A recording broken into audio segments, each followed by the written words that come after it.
প্রিয় দেশবাসী, জনমনে সৃষ্ট সকল সংশয় কাটিয়ে শেষ পর্যন্ত দেশে শান্তিপূর্ণভাবে একটি অবাধ, সুষ্ঠু এবং নিরপেক্ষ নির্বাচন অনুষ্ঠিত হয়েছে। এজন্য অন্তর্বর্তীকালীন সরকার এবং নির্বাচন কমিশনকে বিশেষ ধন্যবাদ জানাই। জনগণের প্রত্যাশিত এই নির্বাচন অনুষ্ঠানের জন্য গণতন্ত্রের ইতিহাসে আপনাদের অবদান স্মরণীয় হয়ে থাকবে।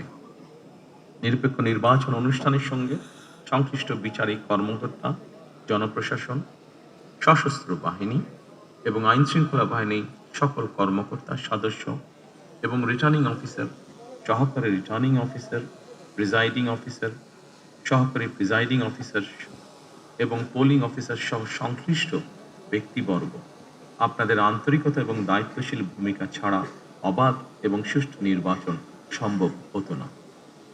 আপনাদেরকে অসংখ্য ধন্যবাদ। এই নির্বাচনে দেশি এবং বিদেশি গণমাধ্যম এবং পর্যবেক্ষকদের ভূমিকাও ছিল অত্যন্ত গুরুত্বপূর্ণ। আপনাদের প্রতিও রইল অকৃত্রিম শুভেচ্ছা। ৭১-এর স্বাধীনতা অর্জনের যুদ্ধ থেকে ২০২৪ সালে দেশ এবং জনগণের স্বাধীনতা রক্ষার যুদ্ধ, এই দীর্ঘ সময় দেশ গণতন্ত্র প্রতিষ্ঠার আন্দোলনে যারা শহীদ হয়েছেন, হতাহত হয়েছেন, যাদের রক্ত মাড়িয়ে কষ্টে সিঁড়িবে আজকের এই গণতান্ত্রিক বাংলাদেশ, সেই সকল বীর শহীদদের প্রতি জানাই গভীর শ্রদ্ধা। মহান আল্লাহ দরবারে তাদের মাগফিরাত কামনা করি।